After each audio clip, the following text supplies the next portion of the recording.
Hello, everybody, and welcome to the LFC Transfer Room live stream with myself, Menti, Paul, and Race. Thank you guys so much for joining us. Before we get into everything, just a couple of housekeeping notes. Please make sure to like and subscribe if you haven't done so already. If you have done so, thank you very much. You're going to help us hit that 10K mark very, very soon. We're nearly at just 9,800 subscriptions. We want to try and hit that 10K mark, hopefully before the next transfer window opens. If you have done both of those things already, thank you so much. It's very much appreciated. And just make sure you have the bell notification on for all future streams and videos. We're live every day from 7:30 UK time. We have our match preview tomorrow. We have the video in case you missed it coming out. We have Player of the Month as well coming out this week. And Young Player of the Month as well coming out this week, along with our post-game stream. Tomorrow's not the pre-game stream. I apologize. It's Wednesday because we're playing on Thursday. I'm so used to us playing in the Champions League. That's why.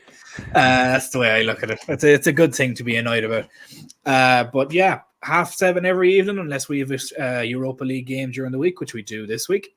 So we'll have our pre-game stream on Thursday, and then our pre-game stream on Wednesday, and our post-game stream on Thursday straight after the game. And then we have our game against Brentford then this weekend, which hopefully will come out of it with a better result than what we got this weekend. But without further ado, I have my panel mates here with me, and we're going to get into some news. First of all, that we have the Copa Libertadores, which Andre won, and I'm not sure if anybody actually watched the game. But holy Christ, there could have been at least 7 red cards in that game alone. The Merseyside derby has nothing on that game as far as I'm concerned from what I've seen. It was an absolutely fantastic game to watch. Andre came out with the victory, and he looked quite tearful when speaking to his teammates and coaches. Menti, new on the stream with myself and everybody else, welcome for the first time. Thank you so much for joining us. I'll throw the first question to you with beginner's luck. Okay. Did you watch the game at all, or have you watched much of Andre? Are you going to be excited to see him coming here? We have a guy that's in the group chat there, or that's in the comments with us, Fluminese for foreigners. He thinks it's about 90% done, and he's fairly in close with that team.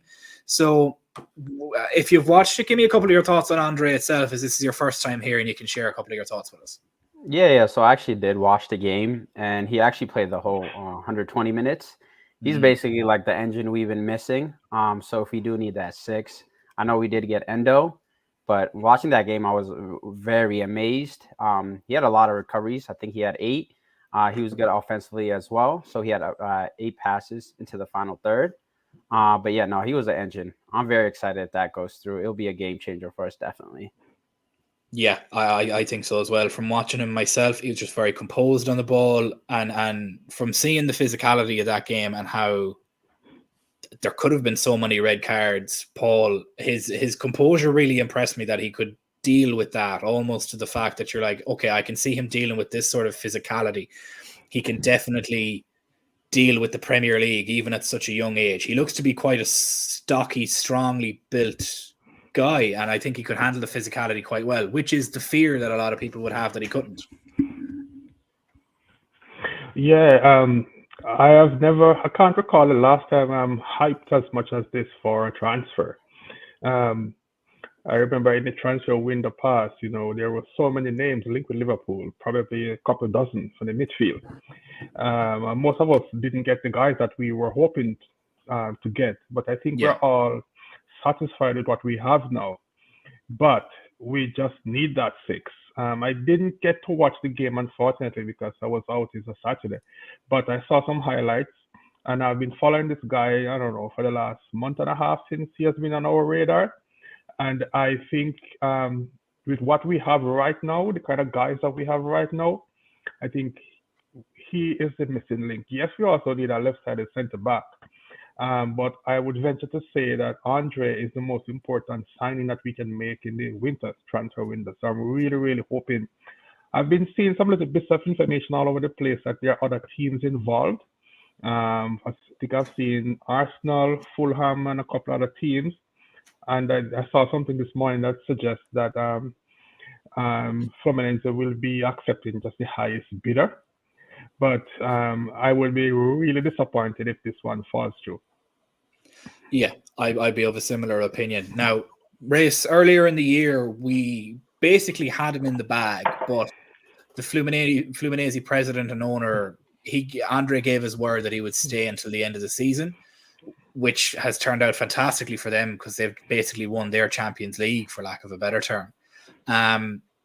He seems to be a man of his word, and it's almost as if he's given his word that he's coming to Liverpool. Now, whether or not we know this is up for debate at the moment, but with the likes of Spurs, Arsenal, Fulham, all competing for his signature, do you think we'll face much trouble in trying to acquire him? Considering Fulham probably would be the one that we probably have to face the most trouble from, considering they're probably going to be losing Paulinho as well.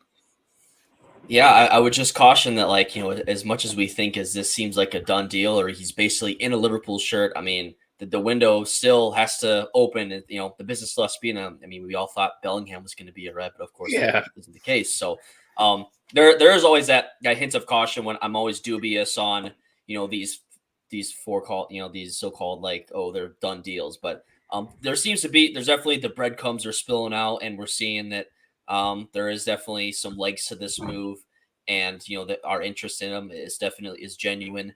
And yeah, I mean, we all knew, kind of the statement they gave out in the summer. What was reported is he's going to stay, until January. I think it was Gabriel Jesus he didn't come to England until January, I think, when he came to City. So kind of just, the way that their league calendar is over there, some of their guys don't make that move anyway. So, it makes sense in that regard. Again, we think it's going to be, a relatively easy, piece of business here, but, there's still 2 months to go here until that transfer window opens in, and a lot can change. Injuries can happen, circumstances can change. Spurs, if Spurs, say they're interested and, they're still in that title race, they're going to see that, as that missing piece. They're going to, maybe be more advanced talks to acquire a player to continue their title charge. And same with us, things can change and whatnot. So, hopefully we can keep our interest there and, kind of be at the forefront here and get that, quote, verbal agreement. I think that was mentioned on their broadcast there. I saw that there was a verbal agreement, kind of in place, but, personal terms and stuff. So we'll wait and see if that's the case, but it's definitely increased. It's looking more likely that he will be moving on. And like you said, the emotions that he had after the game and, him wanting to stay there for that, for their run here. And so it'll be, it's all about just being at the front here and being clear that, like, we want you, we're going to bring you in, and hopefully already having that contact. I assume we had some sort of contact, in the summer, that just kind of translates towards January. And, we can get this, hopefully we can get this done, bringing him, because I think we all agree, he would be a tremendous fit in our team and would kind of be the missing piece that we need. We can just hope that, he can come in here. Yeah, I completely agree. I think he'd be the missing piece. I'd like to get him and a centre back. That would be my dream of a January transfer window, just to shore up the defense a little bit more and to allow us a little bit more flexibility and movement there. And James, thankfully, Chelsea aren't involved, because that's when people prefer London. It's not prefer London; it's that they prefer money. It's nothing got to do with preferring London. Like, it's 50. If a wage the same in London goes much further outside of London. It's similar in Ireland. Like, a wage in Dublin will go much further outside of Dublin, especially when. But look, money doesn't seem to be much of an issue for these guys. We're here arguing over it, and these guys are on more money than most of us will ever see in a lifetime. Well, speaking for myself on that, probably. But it is interesting that we say that we the last time we were, what's the word? This sure about a transfer, it really bit us in the ass. And he's currently now playing in Real Madrid, but he suffered a shoulder injury. So I guess we're the winners in that. So we won that lack of a transfer. For now, until he comes back and fucking destroys La Liga again. But it is what it is, unfortunately. You got to move on from them transfers. I don't think he's going anywhere but Liverpool. I think he's already had agreements in place, and he seems like a man of his word. The Fluminese president essentially said, you can give us 40 million now, or you can wait till January and get him. And we didn't want to pony that up at the time, which was understandable. And I'm pretty sure, to be honest with you, I don't even think it wasn't the fact that we didn't want to pony it up. I think it was the fact that we, similarly to Caicedo, we had gotten in touch with him and he said, I don't want to move. I've got here picked, but he done it. He said it in such a way that it was, I don't want to move yet. I want to see out the season here because we're in essentially our Champions League. So I think if he's a man of his word, I think he'll be here in January and he'll be in a Liverpool shirt. I've been trying my hardest to try and find a Fluminese shirt or a place that sells them. It's absolutely impossible for anybody this side of the Atlantic to try and get it. It's shocking, but it is something that we do have to look forward to, and something that I will transition into the next topic of what Jamie Carragher said about getting some new players in, and he's of a similar mind to me of getting a good defender, a good centre back, hopefully a left-footed centre back, and a holding midfielder. Fingers crossed it's Andre. Until we get those, Jamie Carragher feels that we're not really ready to win the league yet. Paul, I'm not sure if you've seen the interview we had with Sky. It was after our game on Sunday. Would you be in agreement that we're not ready to win the league yet? Or do you think we could still legitimately challenge by the end of the season with some good business in January? I tend to agree slightly with Cara. As a team set up right now, we're not going to win the league. If we do nothing in January, I think we have very little chance. Just watching that game on Saturday, we have already talked a lot about lacking a six, and McAllister is not the guy that can win us a lead at the six. But even beyond that, watching our right-footed centre-back playing at left-back, to me, it didn't work.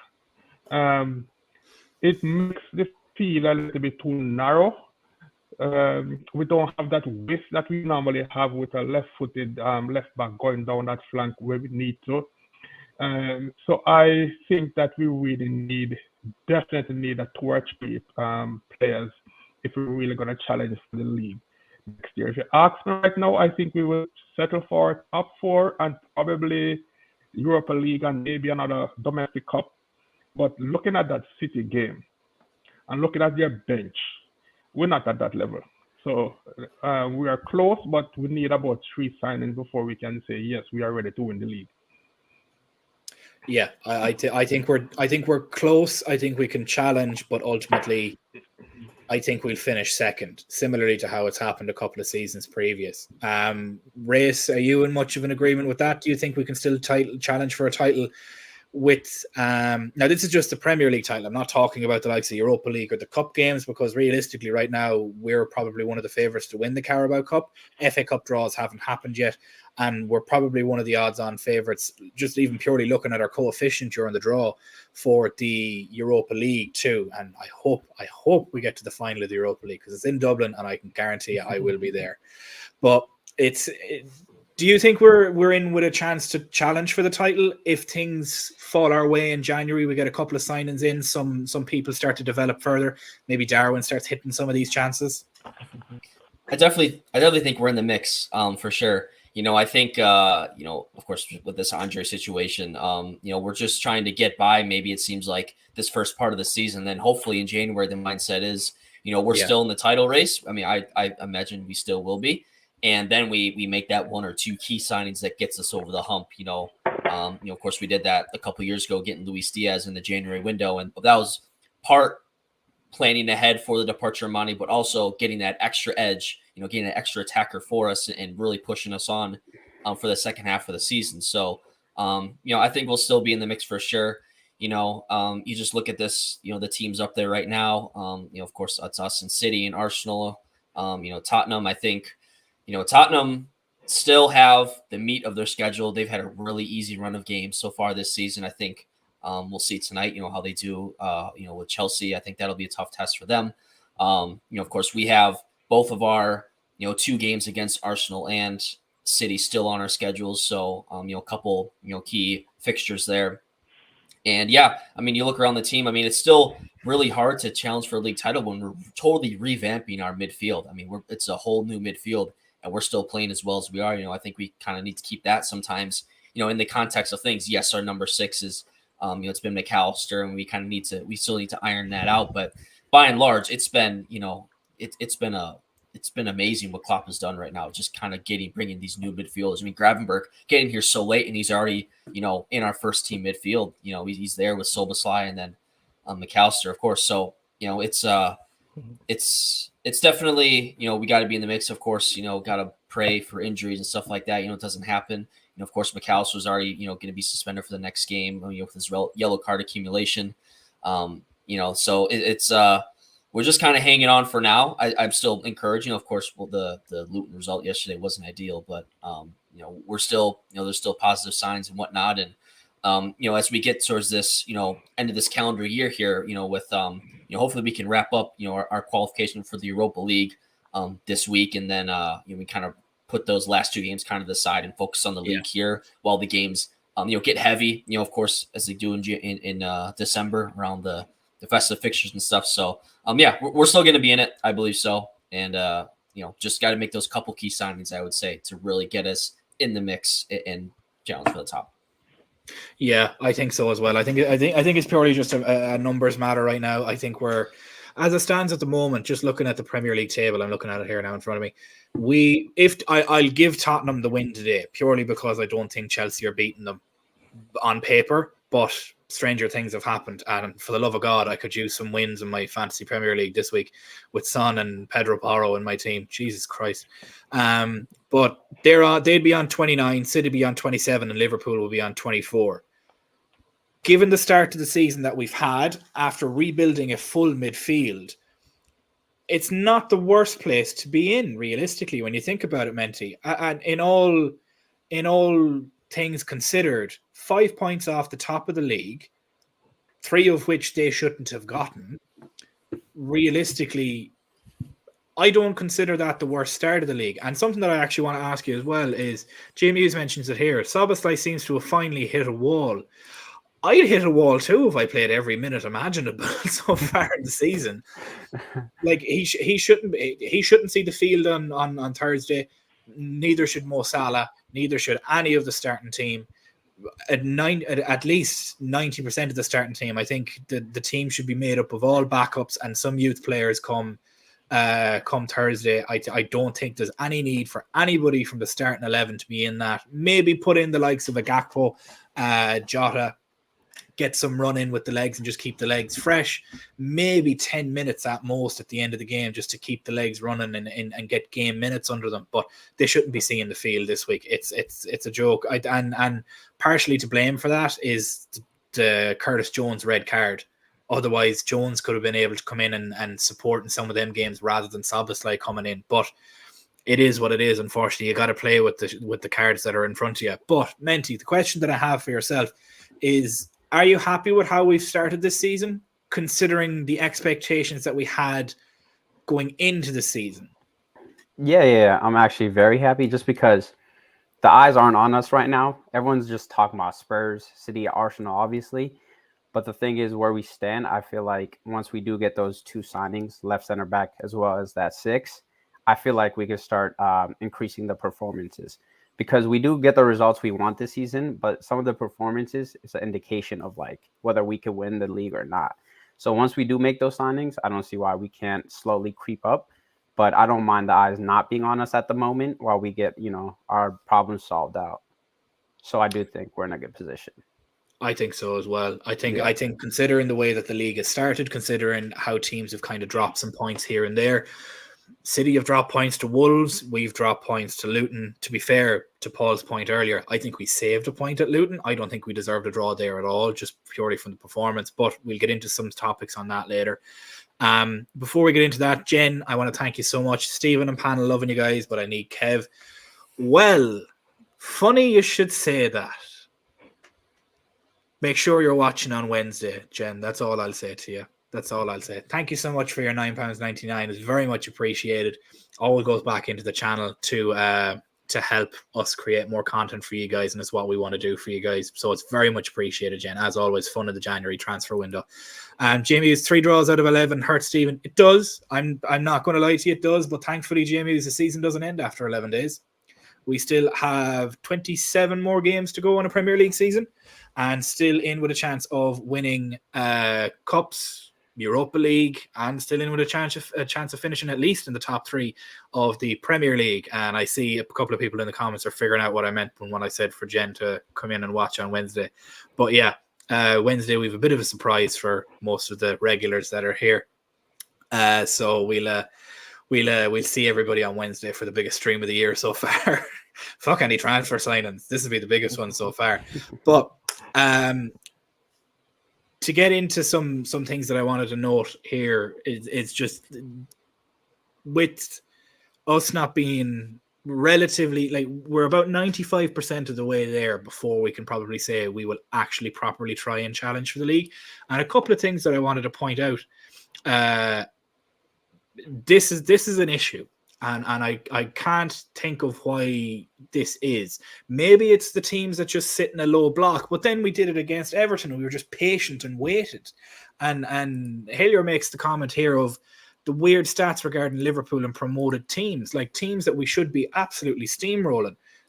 1-3 of 10 visits, like a win percentage of 30% for a top Premier League side against these teams that sit in a low block. Now, the only defense that I'll give to this, and I'll pass it over to my panel mates as well, the only defense that I'd give from this is that Luton is a tough ground. Spurs scraped a win, but they won. That's the issue. They got 3 points. It doesn't matter how they got 3 points, but they got 3 points. But they scraped away. Like, they struggled in that game against them. And Kenilworth Road seems to be a fortress. I think Premier League teams will struggle to go there and win. I think maybe they'll get draws. I think Spurs were lucky to get that win. I'm pretty sure. I think it's just because of how narrow everything is. Because, like in Anfield, for example, there's a good 15 yards of space after the byline before you hit a sign. In Kenilworth Road, you're in row 1 by the time you have a chance to slow down.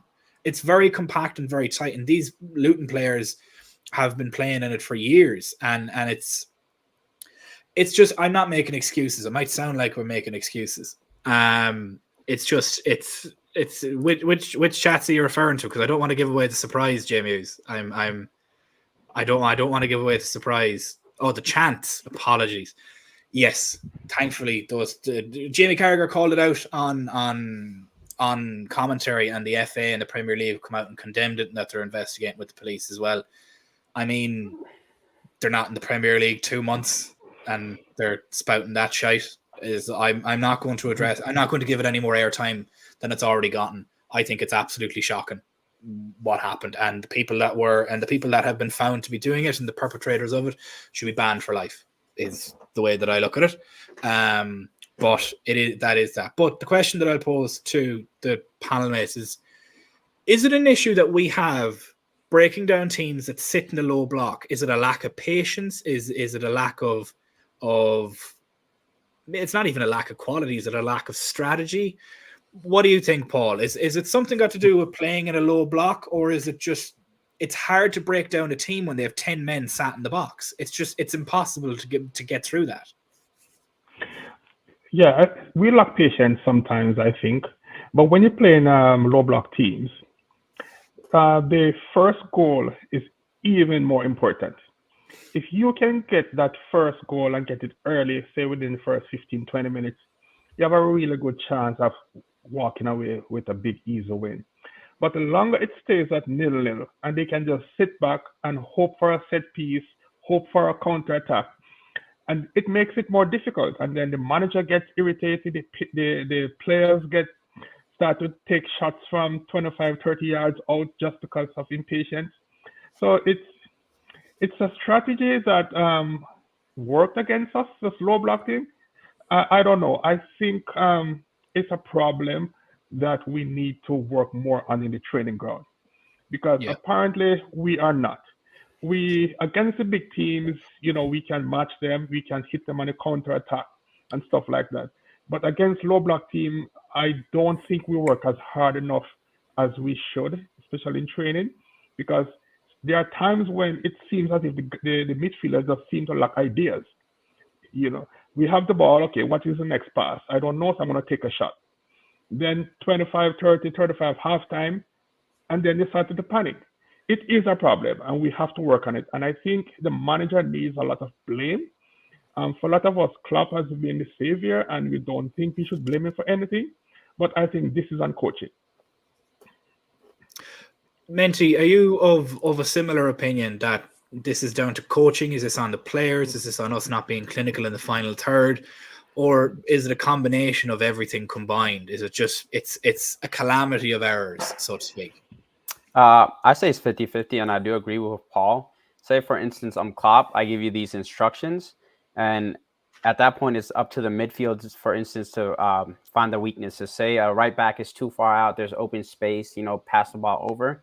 But after a while, the midfielders need to find out what they could expose within the match, and then they can't be looking to Klopp for instructions while you're in game.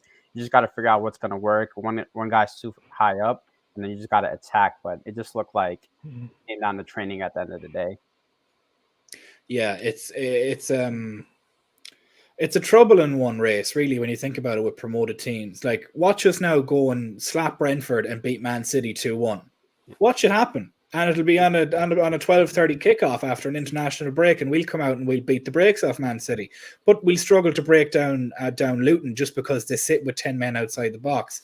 Now, it again, does assumption of an easy fixture come into it? Does their ground also come into it, considering how tight and how narrow and everything is? But you consider playing in Anfield being one of the biggest places, one of the best places to play in the world. You think the atmosphere wouldn't really get to these kind of players? What do you think it is?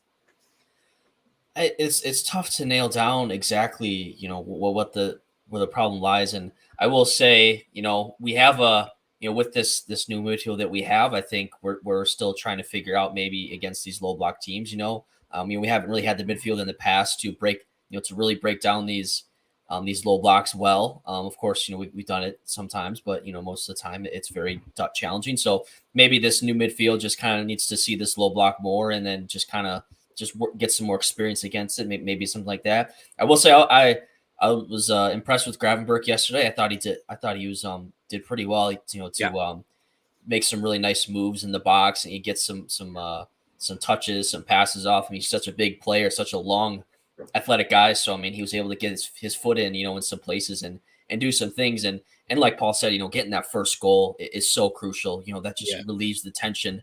I think Nunez hit the post, in the first half, off the crossbar. So, if that goes in, that it's a completely different game, of course. And I know this will never happen in a game. We'll never do this, but what if we go in a low block against a low block team? Just kind of bait them into attacking and then hit them on the counter. Just like it'll never happen. Of us sitting in our own box and defending, but it's just kind of a funny thought that I had. Like, why don't we just try to bait them and hit them on the counter and whatnot? But it's frustrating. Maybe there is a little belief of it because we have a history of just struggling against these teams. Just like we're going into this game like, oh man, they're going to sit in a low block and we're going to have to do this, and it's just we're kind of dreading having to do this. And I think they're not wrong to have that mentality. It's not a fun game to play as a player. You want to go be in a back and forth game. It's not. We criticize all these these teams for doing that. But in reality, it's their best chance to get a result, get a point. So you can't fault them, but it really is annoying. It's frustrating as like a true football fan to like, you want to watch a game that's back and forth, but it's just disgusting to watch them, with Van Dijk and Kanachi just sit on the halfway line, just kind of sitting with the ball and just kind of waiting for the open pass or just waiting to do. I mean, it makes for a really boring game, but again, you can't really fault them for doing that. And so I don't know what the solution for this. That's kind of a more tactical thing, answer question for me. I'm not the most tactically sound person, but like, it's just trying to just doing some moves, getting some balls in, I mean, the one thing you can do is just kind of spam crosses in and just hope something falls. That's kind of one thing we've done in the past. It doesn't really, it's a lot of just kind of hope and pray type of stuff. You hope with these midfielders that we have now, we can kind of hope to break that down or take a long shot. You always hear it takes something special to break a 0-0 deadlock. So I know Trent had a good, had a shot from 30 some yards out, and sometimes you have to take those. And I thought that we could have done better against Luton, because their goalkeeper, I think his name's Kaminsky, he wasn't really coming out of his box too much on crosses and stuff like that. He didn't really seem to do much or to threaten the ball aerially. So I was kind of disappointed that we didn't do some more, crosses in or stuff like that. I thought he didn't really command his line that well. But I mean, it's just something we're just kind of dealing with, and maybe we need to practice this more in training and whatnot. Just kind of break it down, because it's something you have to do to win a league. You have to get a result. You have to get a win against these smaller teams, and everyone plays them. So it's definitely frustrating for sure. Yeah, I think we're good. I think a lot of teams are going to have difficulty there. I think when they come to Anfield, though, we beat them off the pitch. I don't think there's ever going to be a problem with it. And to your point of us not putting the ball into the box enough, we were. It's just they had a back five and they had 7 people in the box nearly at all times. If Jota went down the left wing and Salah went down the right wing, they had 7 people in the box. The keeper didn't have to come out at all. He just had to stand there and wait for a ricochet. Now, when we get on to the point of and a vase of flowers, it was absolutely beautiful. And the second Elliott came on, he changed that game for us. It was beautiful to watch, and I commend him. Diaz got the man of the match, and deservedly so. But I think Elliott changed that game and won us that point himself. But before I get on to my next point, I just want to get some housekeeping out the way again. Just make sure you like and subscribe, guys. It's always very much appreciated. We're going to try and get to 10K subs. As mentioned to Jen when she gave us the little super chat and the donation, there's a bit of a surprise coming on Wednesday, so make sure everybody's on for that stream. It is the return of certain somebody, and also just make sure you have your bell notification on for all of our future streams and videos. We'll be live again from tomorrow at 7:30 and Wednesday for our pre-game stream at 7:30 UK time, and we'll have our post-game stream following our game against Toulouse on Thursday as well. So a point that I just wanted to get at before we go on is people missing sitters. And actually, Menti, somebody was asking what shirt is it that you're wearing? I was going to guess Argentina. Yeah, it's Argentina. There we go. Guessed it. Yeah, it's a Messi 10. Oh god. Yeah. I've got the Messi 10 too from Miami here. Got the Messi 10. Don't worry, I have a Gerard jersey the next time I get back on here. It's just my favorite jerseys. Yeah, it's cool. Don't worry. I ordered the 2023 Japanese like decorative kit. I don't know if anybody's ever seen it, but it's like that Japanese painting of all the waves. It's that just completely down the jersey. It's absolutely beautiful. And the second I get it, I'm going to be wearing it on stream straight away. It's beautiful, beautiful, beautiful, beautiful. But the thing that I wanted to get to is that Vase of Flowers mentioned that we're always missing sitters and that Darwin is missing a sitter and that he's had a bit of a mare in front of goal. I don't know if you've seen the tweet that we put out a little bit earlier, but big chances missed in the league so far this season. Darwin Núñez is on 10. Ollie Watkins is on 11, and Erling Haaland is on 11. And then when you take into account what they've done in the season so far, Ollie Watkins has 13 goals and assists in total for the year. Works out at, I believe, it works out at about what's the word I'm looking for? Works out at about 1.21 per 90 of goal contributions. Haaland is just a little bit higher than that because he's played like 20 less minutes than him. But Darwin Núñez trumps the two of them in goal involvements this season with 1.86 or something along the lines of that, or 1.60 as opposed to the other two guys in the 1.2s. So, and Darwin's played half the minutes. So realistically, if you wanted to look at it from a purely numbers point of view, with big chances missed, he's on par, but with goals and assists per game, he's much better than the two of them. But only he gets the hate for it for some particular reason. Now, did he miss an absolute sitter that Stevie Wonder would have put into the top bins at the weekend? Absolutely. And does he deserve to be criticised for that? Absolutely. But also criticise Mo Salah because he's the one that could have scored that goal as well, but he played it back across the box. Whether that was meant or whether it was meant as a shot, I think it made it more difficult for Darwin, but you can't be missing sitters like that from 3 yards out and skying it over the bar. In the first half, he could have had a hat-trick in the first half. He was honestly, in my own opinion, to look at it from a positive point of view, and I go to everybody about what they would consider the most positive one. I thought Darwin was the most positive in that game because he was our only attacking threat. Mo Salah was asleep. Diogo Jota was non-existent. I forgot he was even playing. Szoboszlai and was just not himself, be it tiredness or whatever it may be. Gravenberch was actually very good and progressive. McAllister just was not at the races at all. I think Virgil van Dijk was very good as well. Trent was just trying to lace balls over the top and nearly got some off in some instances. But realistically, it was a bad game. But I would have thought that I think Darwin was our most positive and influential player purely because he had more shots on target than Luton had all game, and he only had, and that's in the first half alone. But Menti, I'll throw it over to yourself. Who was, outside of my own choice, or if it is the same as me, by all means, please elaborate more on it. But was there anybody outside of the names that we've mentioned that you thought was a positive impact? I know we mentioned Harvey Elliott. I know we mentioned Nunez. Was there anybody that you thought maybe quietly made an impact on the game? For me, I do agree with Elliott. Whenever he comes on as a sub, he always makes an impact. So it's always great to watch. I think Ray said it as well. It would have to be Gravenberch, just because when he had that right into the box, that shot to Jota, I thought he was going to go for the far post, but he went near post, and I was kind of mad about that. But I would say Elliott and Gravenberch were for sure the bright spots when they were playing. Yeah, that I don't have any disagreements with that. Paul, how about yourself? Any bright spots from the game? Just trying to bring in some positive thoughts about it, because I know it was all doom and gloom and everything after the game. We're emotional beings. We get emotional when we don't see our team perform, so it is to be expected. But we'll try and put some positive energy back out there. And so give me a couple of your positive thoughts about the game. I really like Gravenberch. One other thing that you've got to do when you're playing against low block teams is that you have to have players willing to take on players. You need to have players who are willing to dribble. It's all well and good to be passing the ball side to side, side to side, trying to find an opening. But when it's not there, you have to have players who are willing to get the ball, turn, looking to beat somebody, and create an opportunity. And he was the only one that was trying to do that, in my opinion. Nunez, Darwin was very active. He was making all the runs. He was working very hard.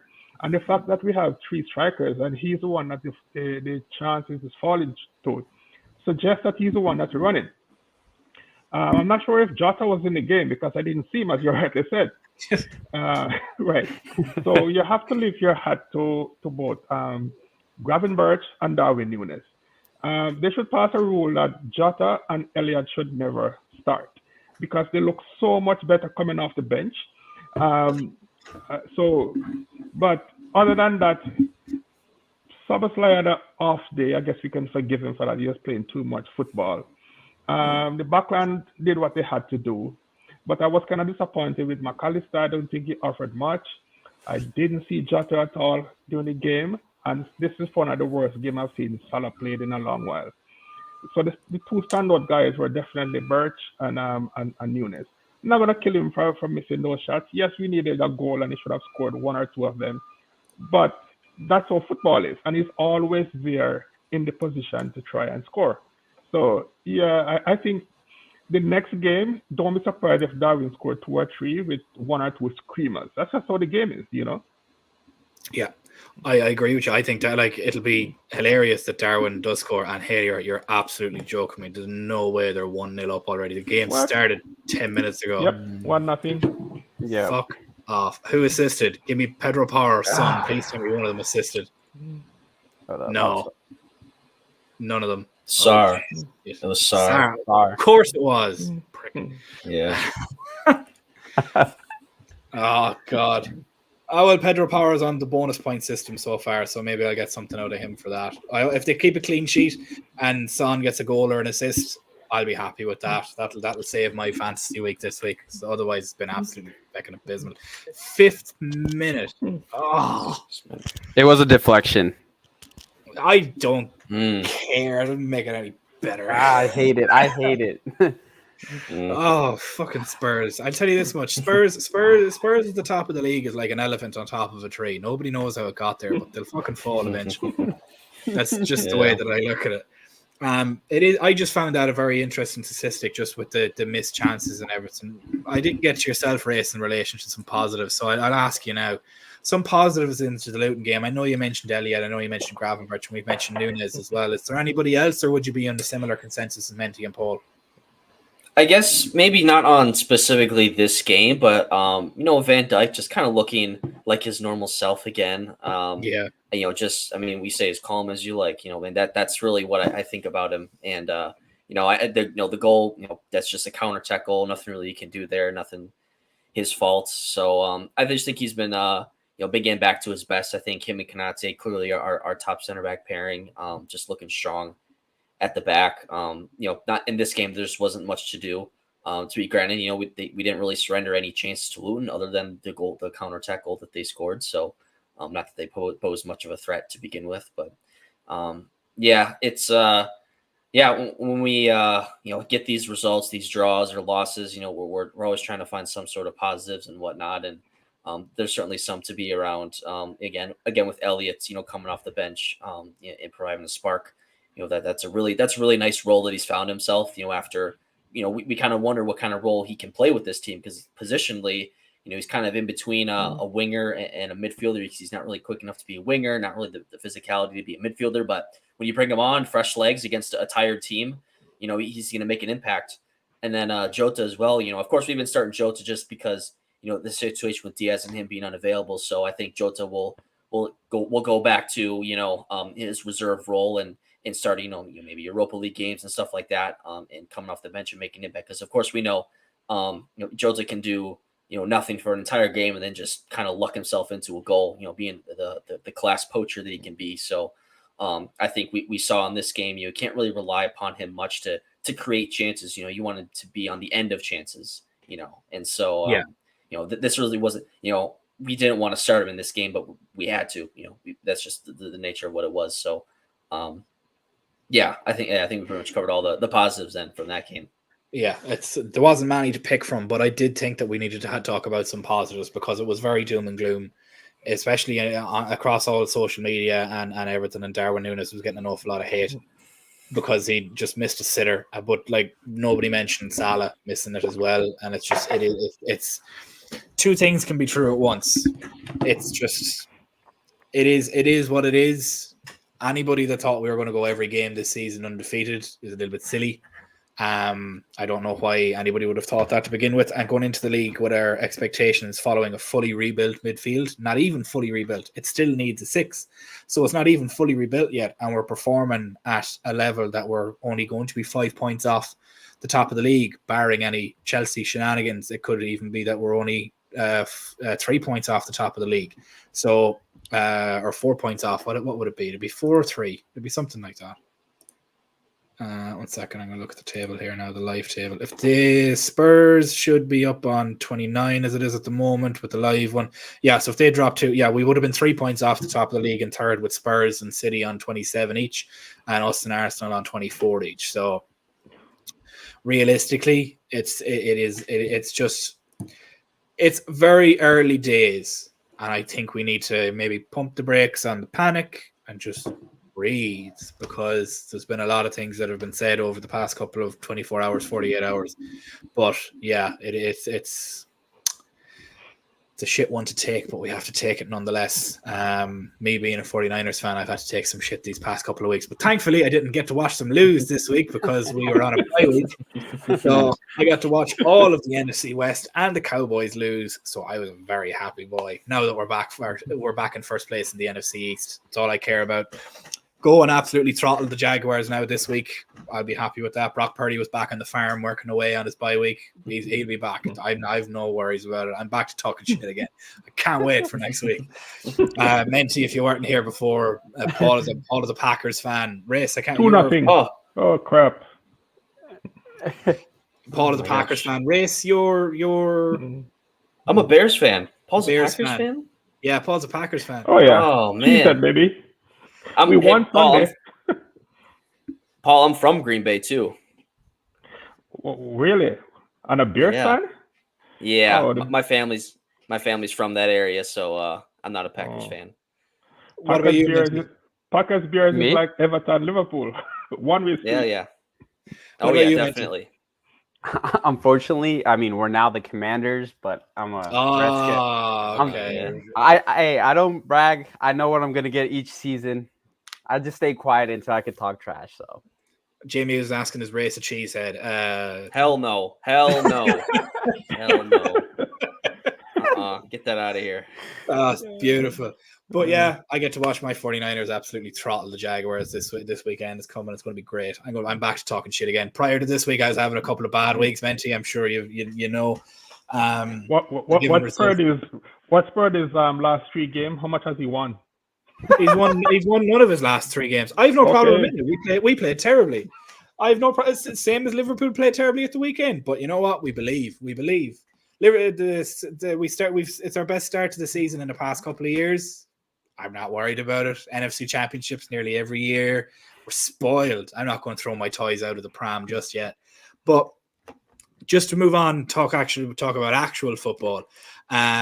Before we get into the last couple of topics, just want to make sure to ask everybody to like and subscribe. I know we keep asking during the stream, but it does help us out massively. It's help us get to 10k and help us reach that goal before the next transfer window, and make sure that you have all of your notifications on for all future streams and videos, just so you don't miss out on anything at all. We've Player of the Month game coming up. Oh God, we've a Bills fan here. No Super Bowl jokes, please. Hey, look, at least you got Josh Allen. That's the way I look at it. I think Spurs goal's disallowed. I think it's still 1-0. Yep. Yeah. Oh, there was a second Spurs goal. I missed that. Yeah. Offside. Yeah. Son scored if he was off. He was off by an inch. 5 minutes here. I thought he was off by an inch. He's off by an inch. Oh. Yeah, that was close. I was kind of harsh, to be honest, but I'm not complaining. God, how I'm going to jump out my window if this keeps going. I mean, I'm winning the league as it is at the moment, but God above is getting tight. I'm only 50 points ahead at the moment, and that's just one bad game week away. But thankfully, it's been a historically bad game week for everybody in FPL. So it's not only me. What are the odds of Haaland, Son, Salah, Darwin, Ollie Watkins, and so many others just blanking on a game week? Oh, God, it's enough to make you pull your hair out. But anyways, there was a statement released by Luis Diaz in relation to his dad, and he's saying that he was asking ELN to release his father as soon as possible and asked that the international associations to work in order to guarantee his freedom. He's just begging for the release is what he said.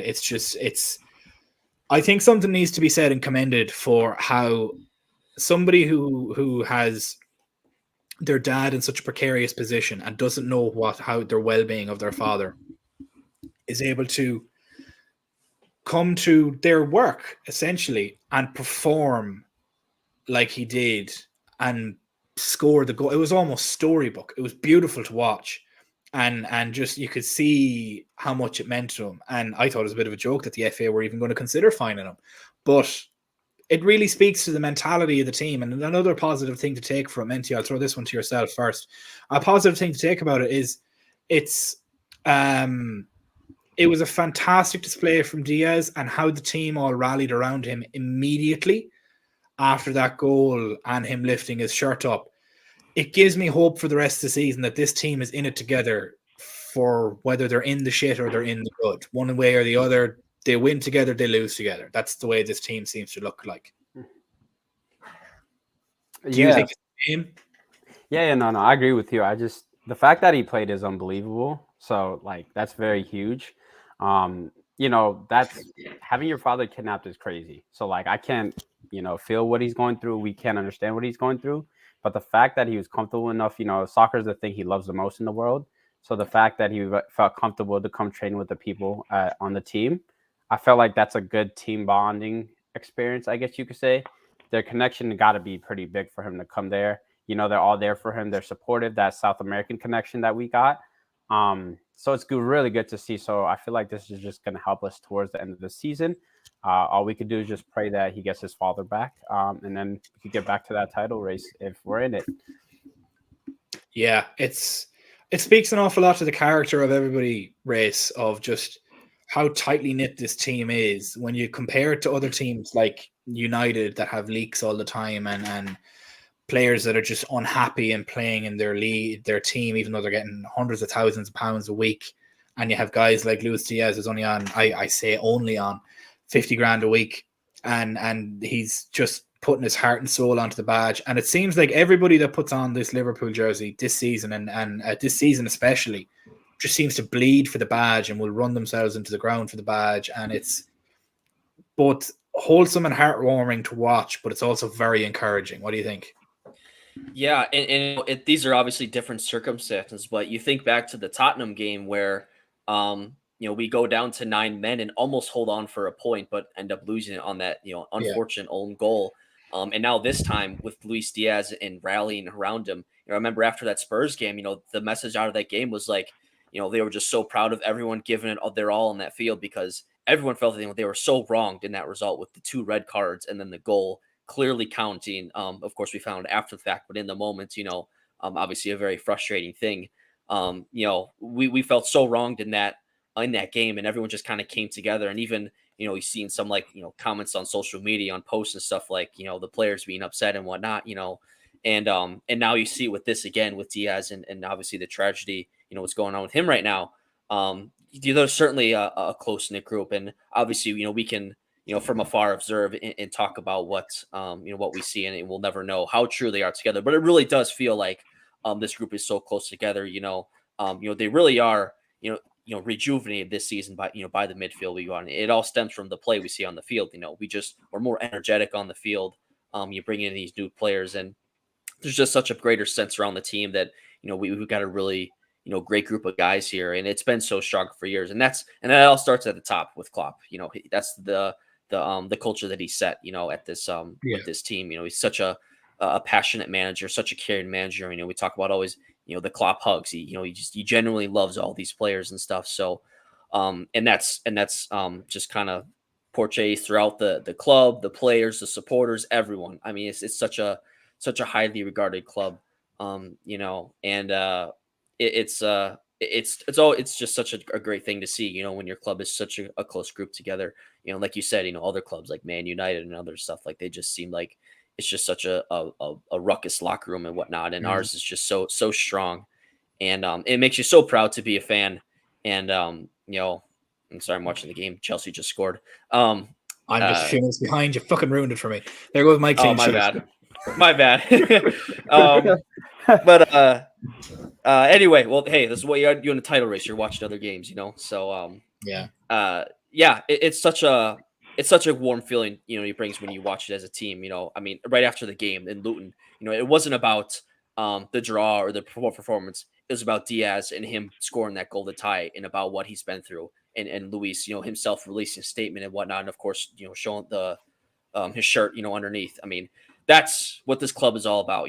Football is everything. Well, it's not everything, it's very important, but it's, there's a bigger, thing, we're just talking about sport. It's for fun here, but it truly is a special feeling to be around this club. Yeah. I think I'm just about to see the goal now. Oh, hold on. Oh, how did that? Jesus Christ. What a scrappy goal. Oh my God. They all count. That's it. They all count as right. He just he bounced it off the defender. Oh. It went off his hand. I don't know if Sterling's it's gonna hand stand. was his arm up. Are they going to call it back? I'm behind. Race is the man for the future. So Just handball. You'll see the replay. It literally just goes off his hand. Yeah. There's no way there's in the build up. There was also something in the build up too. There was a collision of 2 players. Yeah, there was a big foul there by a Chelsea player. Just shouldered him in the back. Yeah, that's not a goal. That's coming back. Well, welcome into the Chelsea Tottenham watch along here. Yeah, we're all watching the game here purely just because all of our fantasy Premier League teams depend on it at the moment. No goal. No goal? No goal. Oh, thank God. My clean sheet is still intact. It's like volleyball out here, Sterling. Yeah, let me look at it. Yeah. Oh, yeah. Jesus, his hand is out like this waiting for a taxi. Oh, my God. That's shocking. Yeah. Tottenham getting saved again by VAR. What do we think, guys? I don't know. No. It's They just had one taken away against us. Yeah, look, it is what it is. What it is. Paul, just to finish on yourself with some positivity, hopefully, that the team themselves seems to be absolutely just this tight knit family group, that, like, you seen it in the I say PR video, the promotion video that they put out of the Christmas presents going around, and Szoboszlai in his big red robe and his little mug and everything. It looked like a family at Christmas, and it was beautiful to watch. It really is a properly tight-knit family group, and I think that's really going to stand to us as we go towards the rest of the season. What do you think? No doubt. Football is a therapy for these guys.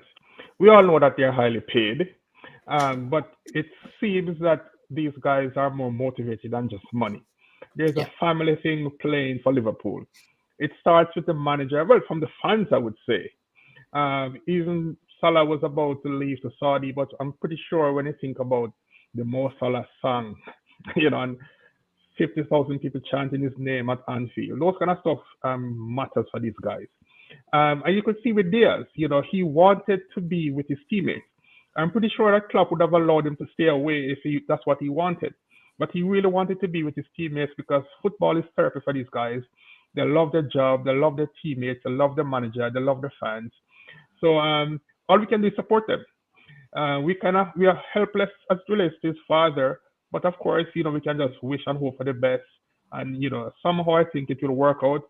I just keep refreshing my phone almost every hour to see if he's been released. And I think he will be released hopefully very soon, and then we will really be able to unleash Lucho, because I think he has a point to prove. I think he felt bad that he has not been with the team. He is one of our very important players. So I'm really looking forward to see him playing with that smile on his face, because there's nothing like Lucho on that wing with that smile on his face taking on people. So it's a team thing, and these guys really enjoy each other's company, which is really a blessing for us. They really do. It's, as you said, it seems like a family. Hilliard, no, I'm not Sandro Tonali or Ivan Toney. I don't do all that much betting. Fantasy Premier League, I currently have Son and Pedro Porro in at the moment, and it's 1-0 Spurs at the moment. It's he did Jamie. It was Luis Diaz. He looked in a bad place emotionally yesterday, which is why I think the team coming together and surrounding him and everything. It was just it was a beautiful moment to watch, and you would never have to watch a game of football in your life and just know the context of his situation and then see what happened and just know that it was a beautiful moment. But I think we're just about hitting time now, coming up to the hour, so we're going to wrap it up there. Guys, I want to thank everybody for joining us, everybody for commenting on it and everything like that. Before we go, just one quick last call, just to make sure to like and subscribe and help us hit that 10K mark. And if you've done that already, make sure that you have your bell notification on for all the future videos. Really helps us out, and we always do enjoy when everybody watches and comments on our videos. And last but not least, Jen, thank you so much for your £9.99. You will be very happy with us on Wednesday when you have your favorite person back. We all are just second best at this point, and it's okay. We've accepted that. But please do make sure to join us on Wednesday. We have a very special guest joining us on Wednesday, and it is well worth the watch. So I hope everybody can stick around then. So it is good. It's, as Jen mentions, God bless Diaz. I'm not a religious person myself, but whatever powers there may be, let's look over his dad, and hopefully everything works out all right there. I think Paul is right in saying that he'll be out soon. Hopefully, they're just looking for concessions from the military at this point. 1-1. Caicedo. Fucking I'm on 26 minutes. What minute is it on now? So I know not to talk to you. Oh, offside. Oh, wow. Is it offside? Oh, thank God. What a goal. That's off. Wow. Offside. Oh, God. Chelsea are pressing it. They're looking. They're aggressive. Disallowed. They're aggressive. Oh, God. Another one disallowed. My clean sheet is going to be safe. Thank God. But we're going to leave it there, guys. We're going to go watch the rest of this Chelsea and Spurs game and laugh at both of them. It's going to be a great time. Thank you guys so much for joining us. From myself, from Menti, from Paul, and from Race. Love you guys all that much for joining us, and we'll see you guys tomorrow. Peace. Have a good one.